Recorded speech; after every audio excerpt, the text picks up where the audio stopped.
Olá, está no ar mais um Trajetórias. A nossa convidada de hoje é economista, professora especialista em economia do setor público. Rosa Ângela Chiesa também recebeu recentemente a medalha de honra ao mérito aqui da Câmara Municipal. Rosa, parabéns, bem-vinda ao Trajetórias, obrigada pela presença aqui. Obrigada, Poliana. Eu agradeço imensamente a iniciativa do vereador Idenir Sequim por este reconhecimento. É um reconhecimento que ele não é só a mim, mas a um grupo de pessoas, especialmente os alunos que aceitaram que compraram a minha iniciativa, que aceitaram o meu convite de participar das audiências públicas de gestão fiscal desde 2004, e vários professores, sobretudo os professores da Universidade Federal do Rio Grande do Sul, que também são parceiros nessa iniciativa.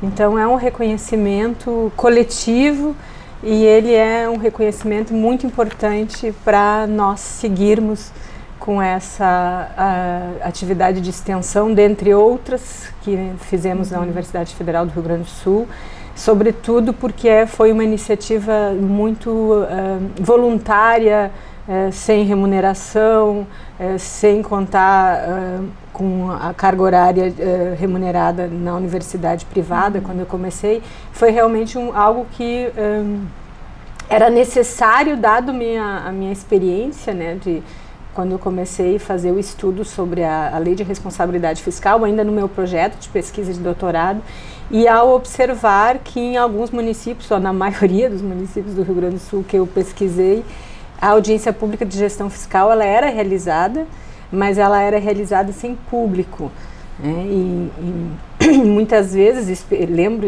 especialmente de um dos entrevistados que, ao responder a minha pergunta, mas se a audiência pública foi feita sem a presença dos cidadãos, qual o sentido?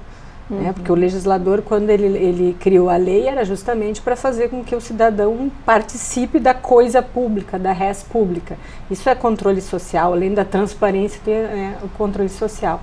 E aquele servidor me respondeu que, bom, não tinha público, mas a lei tinha sido cumprida. De fato, do ponto de vista formal, a lei foi cumprida. Então, essa situação, né, que não foi num único município, mas em vários, me fez refletir e enfim, surgiu em função disso essa iniciativa no nosso município, no município de Porto Alegre, onde nós vivemos, onde nós moramos, né? Eu que sou uma defensora do ente municipal, né? Então... Pois é, justamente, antes da gente esmiuçar mais esse projeto, que é tão bonito, de promoção da cidadania também, né? Eu queria voltar um pouquinho na tua história para conversar sobre como tu chegaste a essas escolhas. Tua formação, tua trajetória na economia começou na PUC, onde tu fizeste o curso. Como é que foi essa escolha? Por que economia? Em 1985, aproximadamente, eu vim com o objetivo de estudar. Eu cursei Ciências Econômicas na PUC e, na sequência, eu fiz mestrado em Economia também na Federal do Rio Grande do Sul. E após o mestrado eu trabalhei na Prefeitura Municipal de Porto Alegre, no município, como coordenadora do orçamento. E lá, efetivamente, eu aprendi de forma mais aprofundada, né, a economia do setor público, as finanças públicas. E também peguei o gosto pela experiência. Naquela época já existia a experiência do orçamento participativo em Porto Alegre, da experiência do cidadão que participava e participa até hoje nas instâncias das audiências públicas para definir as prioridades do que vão para o orçamento do município posteriormente. Então aí eu peguei o gosto, né, por esse tema, desse envolvimento com o cidadão. E mais tarde fui trabalhar no BRDE, que é o Banco Regional de Desenvolvimento do Extremo Sul, e lá um dos meus trabalhos na assessoria da direção do banco era justamente fazer com que o banco voltasse a financiar setor público, que fazia um longo período que o banco não financiava mais o setor público. E aí o meu trabalho foi no sentido de fazer com que o banco voltasse a atuar para o setor público municipal num programa de modernização tributária, que é um programa de modernização tributária do BNDES, e que o governo federal naquela ocasião tinha usado esse programa como para cumprir um artigo da Lei de Responsabilidade Fiscal que diz que a União ajudaria os entes subnacionais, no caso específico os municípios, a cumprir a Lei de Responsabilidade Fiscal, que no caso seria através do Programa de Modernização Tributária, que tinha como objetivo ampliar a receita dos municípios, porque a Lei de Responsabilidade Fiscal, apesar de o foco, né, da mídia, especialmente está voltado todo para o gasto, ela tem um capítulo que trata, não um capítulo, mas alguns artigos que tratam da receita. É responsabilidade da gestão fiscal, do chefe do executivo, do governador, da União e do município, cobrar tributos de sua competência. Em 2000, um pouco antes da Lei de Responsabilidade Fiscal entrar em vigor, havia no Brasil em torno de meia dúzia de municípios que não arrecadavam tributos de sua competência, por razões, especialmente na região Nordeste, por razões diversas, mas a lei estabelece que, se não me engano, é artigo 11 ou 12, que é de competência da gestão fiscal também arrecadar os tributos de sua competência. Então, nesse período, eu passei pelo BRDE, de novo com a minha atuação voltada, então, para o setor público e o setor público municipal. Então, eu sou uma defensora do ente público municipal, eu defendo aquele princípio da subsidiariedade, que, na verdade, quando pergunta onde eu não moro no Brasil, eu não moro no Rio Grande do Sul, eu moro em Porto Alegre, ou seja, o cidadão ele está muito mais próximo do ente municipal do que a esfera federal, a esfera municipal. E por isso, nesse sentido, até eu defendo que o município ele deveria ser empoderado, diante dessa nossa crise de federalismo fiscal que nós experienciamos, e que é, enfim, uma história não tão recente, mas que vem de uma longa data. O ente municipal, na verdade, ter menor participação do bolo tributário, quando na verdade é ele que está muito mais próximo, quem que responder as demandas do cidadão. Na ponta dos serviços, na ponta do serviço público. Agora, além dessa paixão profissional que tu pudeste desenvolver em Porto Alegre, qual é a tua relação pessoal como cidadã com a cidade, já que veio para cá para estudar e acabou ficando, adotou a cidade? Eu tenho até por esses vínculos, por onde eu passei, a atuação profissional, eu tenho um vínculo muito forte com a cidade, Eu já, de todos a minha existência, eu vivo mais tempo da minha vida aqui do que qualquer outra cidade. Então, é muito afetiva essa relação com a cidade de Porto Alegre. E além dessa atividade de participação nas audiências públicas de gestão fiscal, eu atuo também num outro projeto que é bastante interessante, que eu tomo a liberdade de falar sobre ele, que ele chama Educação Fiscal e Cidadania, que é um projeto que nós começamos na Universidade Federal do Rio Grande do Sul com vários parceiros, a Receita Federal, a Receita Estadual, e a Prefeitura de Porto Alegre, através do Programa de Educação Fiscal, o Segov, que é um centro de governo, de estudos de governo, que é um órgão vinculado à reitoria da Universidade Federal do Rio Grande do Sul. O Tribunal de Contas está também em tratativas para fazer esse termo de cooperação, que é uma atividade de extensão na forma de cursos, que é ensinar os cidadãos o que é o Estado, qual é a função do Estado e não governos, e mostrar para o cidadão de onde vem o recurso público, quais são os tributos, quem efetivamente paga tributos, comparar com a experiência internacional e, por outro lado, mostrar onde esse dinheiro, essa receita pública, onde ela é gasta, em quais gastos, saúde, educação. Um dos apontamentos da sua tese de doutorado também foi em relação à carga tributária, no Brasil, que é uma das mais altas do mundo, a partir desse tipo de educação e do envolvimento da sociedade com a política e com a política econômica também, a senhora espera que haja uma reversão, talvez, desse dado? Na verdade, o tema da tributação ele ficou meio na periferia na minha tese, não é o tema central da tese, é a Lei de Responsabilidade Fiscal. Mas em relação a esse tema da tributação, é importante, o Brasil não tem a carga tributária do mundo. Nós somos a 14ª, 15ª carga tributária, considerando os dados de 2014. Mas nós somos campeões quando a gente fala do tamanho da tributação que incide sobre serviços, que são os impostos indiretos, aquele que não leva em consideração a capacidade de pagamento do contribuinte. E é isso que vai transformar o nosso sistema tributário mais regressivo, ou seja, o cidadão, quando vai no supermercado e compra 1 quilo de feijão e recebe salário mínimo, o peso do tributo no quilo de feijão sobre o cidadão que recebe salário mínimo é infinitamente maior do que o peso daquele tributo inserido no quilo de feijão do cidadão que recebe 10 mil por mês. Então essa é a inversão, enquanto vários países desenvolvidos já avançaram nesse aspecto, inclusive se a gente for olhar a própria Argentina, o Chile, no caso do imposto de renda, a nossa alíquota maior de 27,5%, ela é mais baixa do que na Argentina e no Chile. Então é claro que é verdade que a nossa carga tributária ela é em torno de 33%, ela é a média dos países da OCDE.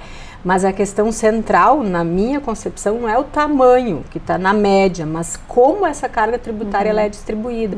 Se a gente for observar, por exemplo, os últimos estudos que eu tomei conhecimento, que eu li, que mostram como é que a gente faz a distribuição dessa carga tributária entre os indivíduos de diferentes rendas. Um cidadão que recebe até 2 salários mínimos, ele tem uma carga tributária de 49%.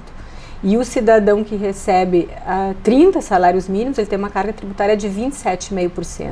Então, aquele cidadão que menos ganha trabalha praticamente 6 meses para pagar tributos, e aquele que mais ganha trabalha menos. E, na verdade, o sistema tributário ele tem como uma das funções do Estado é fazer a função distributiva. E quando a gente for comparar o quanto nossa distribuição de renda, que é medida pelo índice do Gini, né, enquanto nos países desenvolvidos, depois da tributação, tu tem uma melhoria no índice de Gini, no caso brasileiro essa melhoria não ocorre, porque nós temos um sistema tributário que não faz muito pouco, mas ele não exerce uma função de distribuição. É uma questão de justiça social também, né? De justiça fiscal e social também. Em que momento tu percebeste que tinhas também uma vocação para ser professora, para passar esses conhecimentos e para gerar talvez esse sentimento de cidadania nos alunos? Eu fico muito feliz de ter feito essa escolha, né? O que dá sentido à vida de um professor é a possibilidade de tu fazer mudanças, de ser um agente transformador. E eu acredito também na universidade, ela tem um pilar que é ensino, extensão e pesquisa, que todas elas são muito importantes. Mas eu acredito que, por hora, a extensão tem desempenhado um papel bem importante nessa possibilidade da minha atuação como professora ser um agente de transformação, mudar a vida das pessoas. Um retorno do conhecimento para a sociedade. Porque o que acontece? Na verdade, esses temas que deveriam ser básicos para os cidadãos brasileiros, saber o que são os tributos, saber interpretar uma notícia de jornal, como da semana passada, que eu ouvi uma pessoa, enfim, já com formação e fazer uma leitura equivocada e que ela não tem responsabilidade por causa disso. São temas que deveriam não ser ensinados no nível superior, são temas que deveriam ser ensinados na escola, no nível fundamental ou no nível médio. E que nós ensinamos somente na universidade, ou seja, se de fato nós queremos resgatar transparência, eu acredito que o Brasil avançou muito desde a Constituição de 88. O que nós não avançamos é o controle social, como convencer o cidadão de que ele pode participar mais, qual a importância, que ele tem o direito de participar e não o dever. Mas é verdade que, por outro lado, tem muitas lacunas, porque o cidadão, nas próprias audiências públicas de gestão fiscal, ele pode participar a primeira vez e não voltar mais. Seja principalmente porque ele não tem entendido os conceitos, que tem algum grau de complexidade, aí eu acho que entra o desafio. Eu coloquei no dia da entrega do prêmio, para o Poder Legislativo, para o Executivo e talvez até para a própria universidade, de como transformar essa linguagem complexa, mais árida, em alguma coisa mais entendível para o cidadão comum.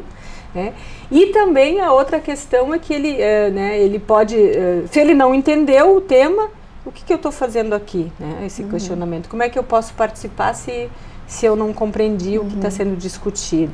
E tem uma outra questão bastante importante também, que é a informação, né? E que eu acho que o poder legislativo, apesar dele cumprir as leis, a norma que a Lei de Responsabilidade Fiscal estabelece, que é necessário fazer a divulgação da data da audiência pública, né, que ocorre a cada 4 meses, o horário, a sala, no Diário Oficial e mais um jornal de grande circulação.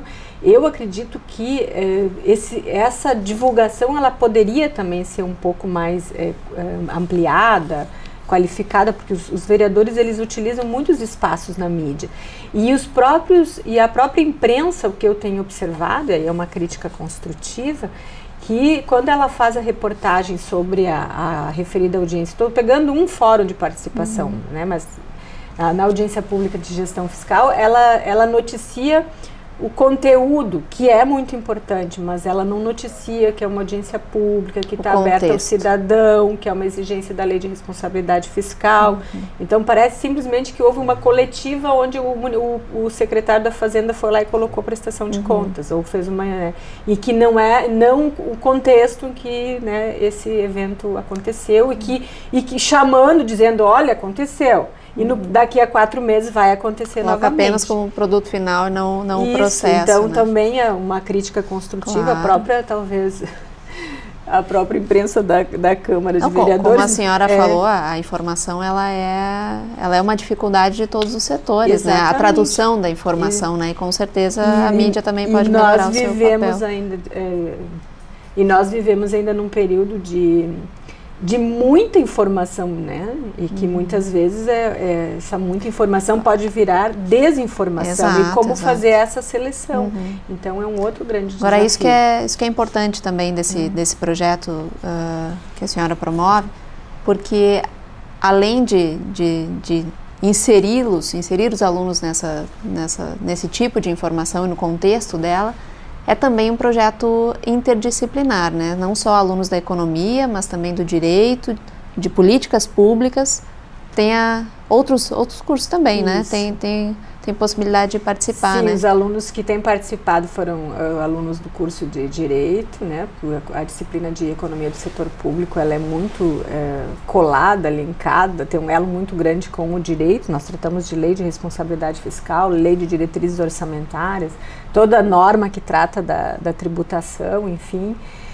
Com os alunos da Administração Pública também, que tem um campo de atuação muito similar, né? Os conhecimentos eles são multidisciplinares. Com o curso de atuariais também, que é muito importante, né? Uma das minhas metas na coordenação desse projeto é procurar ampliar a participação dos alunos do curso de atuariais, porque os municípios, né, criaram os seus institutos de previdência recentemente. Até mesmo o Tribunal de Contas, né, fez um concurso, o primeiro concurso para atuário, e foram contratados atuários para justamente fazer essa fiscalização sobre os institutos de previdência. Então, também é importante que os alunos desse curso participem. Até porque o artigo da lei que trata e estabelece o que deve ser prestado contas, ele exige que esteja na audiência pública de gestão fiscal, seja apresentado a prestação de contas, no caso de Porto Alegre, da Previmpa, ou em outros entes dos seus institutos de previdência. E também do curso de políticas públicas, né, que nem desnecessário fazer essa importância da presença dos alunos, mas ele está aberto a todos os outros cursos. E o importante já convida o pessoal da comunicação social, aí já que fizemos e já convidando também o pessoal da comunicação, né, não só da comunicação da Câmara de Vereadores, mas também jornalistas dos jornais da cidade, que eu observo que em nenhuma desses 12 anos que eu tenho participado, agora já faz 12, eu tenho observado que ele coloca o contexto dizendo, olha, vai acontecer outro, esse cidadão deve vir. Na verdade, a imprensa, ela tem um papel fundamental, mas aí eu estou colocando mais uma contribuição nesse papel fundamental que ela desempenha. Mas justamente sobre esse tempo de aplicação do projeto, 12 anos, como a senhora falou, quais são os efeitos que a senhora consegue perceber nos alunos e talvez na própria sociedade, porque 12 anos já dá tempo de vários alunos aí passarem em concursos também, se inserirem no poder público. Sim. É possível notar alguns? Não foi feita nenhuma pesquisa científica fazendo essa mensuração ainda, né? Eu tenho uma aluna de políticas públicas que está fazendo um projeto de pesquisa, que vai fazer o seu TCC sobre a efetividade das audiências públicas de gestão fiscal em Porto Alegre. É uma aluna lá do curso de políticas públicas. Mas é possível sim perceber algumas mudanças, né? Eu vejo que o retorno que eu tenho dos alunos quando nós voltamos para a sala de aula, a avaliação que eles fazem, tanto do ponto de vista dos aspectos positivos e negativos, o fato de muitos alunos que foram numa das audiências públicas retornam, né, participam pela segunda vez ou pela terceira vez, porque o projeto em si é uma sementinha que está sendo lançada. Então, se ela vem germinando e o aluno volta, já é um resultado positivo. E tem um outro aspecto bem importante, pedagógico, entre, né, nós vamos aprendendo, eu enquanto representante dos cidadãos, o próprio legislativo e o executivo também, porque eu me lembro que nas primeiras vezes que eu vinha, digamos assim, a única representante dos munícipes, né, dos cidadãos Porto Alegre, todos os que estavam na audiência pública eram representantes do executivo e do legislativo. E foram uma ou duas audiências públicas que eu sozinha, só eu estava presente, né, de novo, dos cidadãos, representando os munícipes. E havia uma cadeira, né, um espaço para uma pessoa apenas, eu sentava, não exercia o direito à voz, né, não questionava, enfim. Num segundo momento eu me lembro que eu vim com em torno de 6 ou 7 alunos. Então, os alunos sentaram na mesa dos vereadores, então foi um impacto positivo do ponto de vista da participação dos alunos, deu esse sentido empoderados. Parece não ser muito relevante, mas é relevante para quem está trabalhando lá na ponta. E depois, no terceiro momento, nós viemos com 65 alunos do curso de Direito e eu me lembro que não havia espaço físico. A sala onde é realizada a audiência pública de gestão fiscal não existia ainda.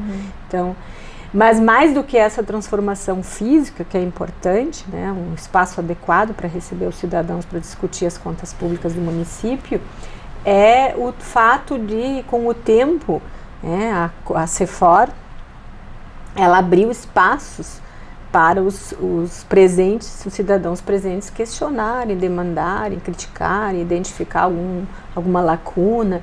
E isso é muito importante, porque se o cidadão presente não puder fazer isso, de fato, eu acho que o êxito, não sei se ele é alcançado. Então, isso foi um aprendizado que aconteceu. Pois é, no início da entrevista, a senhora falou sobre essas formalidades, né, da democracia, que muitas vezes as próprias audiências públicas são ali cumprimentos formais da lei, né? E a senhora pesquisa também a questão da financiarização da economia, é um dos eixos de pesquisa, né? Há muita gente no mundo falando isso, que esse processo de financiarização leva a uma democracia meramente formal. Mas a partir da economia, do olhar da economia pública, a senhora acha que é possível resgatar a democracia participativa? Eu acredito que é possível resgatar a democracia participativa a partir do momento que o cidadão tiver informação, mais do que informação, tiver formação. O que significa dizer o processo de financiarização, né? E no Brasil, a característica da financiarização, que é uma característica que acontece em todos os países, mas no Brasil ela passa pela gestão da dívida pública interna, então é um tema assim bastante complexo, bastante interessante. Quando o Brasil hoje, eu estou falando do orçamento da União, destina aproximadamente 50% entre juros, amortização e refinanciamento, 50% do total do gasto em juros, amortização e refinanciamento para pagamento de juros. E falando numa linguagem bem simples, ninguém come juros, ninguém veste juros e ninguém mora em juros, né? Alguma coisa parece que está equivocada, né?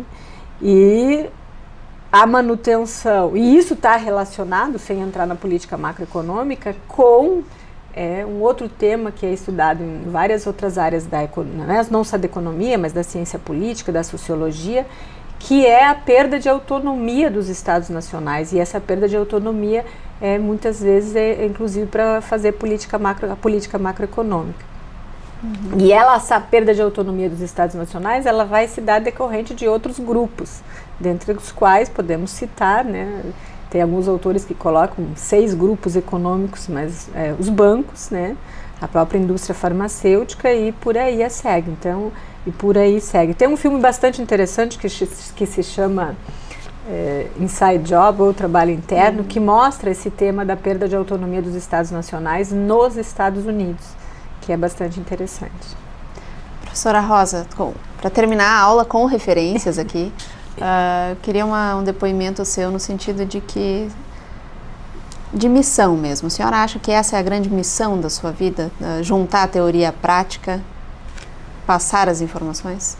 Eu acho que essa é a missão de um professor, né? De um professor que é educador, e dizer assim que eu me sinto muito... É o sentido da minha vida, assim, é o sentido da minha profissão, é o sentido da escolha que eu fiz enquanto educadora, e é isso que me enche a alma, o coração, enfim, eu me sinto feliz ao poder perceber que a vida das pessoas está mudando, ou pelo menos não só mudando no curto prazo do ponto de vista de melhoria da qualidade de vida dessa pessoa, mas no sentido de perceber que o olhar, né, daquele que nós estamos formando, ele não vai se dar apenas através dos olhos, mas vai se dar a partir da mente, né? E quando a mente se amplia, existe sim a possibilidade de mudanças, né, no mundo real. Certo. Professora Rosa, muito obrigada pela presença aqui no Trajetórias, pela entrevista, pelos ensinamentos também. Eu que agradeço a casa, né, agora além do vereador proponente da honraria, professor, que é o vereador Idenir Sequim, também quero agradecer a toda a Câmara de Vereadores, né, por ter também aprovado e apoiado esse projeto. E em maio estaremos aqui novamente, no final de maio, na próxima audiência pública de gestão fiscal que estará ocorrendo na casa. Muito obrigada. Certo. Muito obrigada. Então, todos convidados também para participar de mais uma audiência pública da Comissão de Economia e Finanças aqui da casa. Agradecendo a professora Rosa, agradeço também a sua audiência. O programa Trajetórias de hoje termina aqui, mas a gente volta na semana que vem com mais um cidadão que ajuda a desenvolver Porto Alegre. Até lá!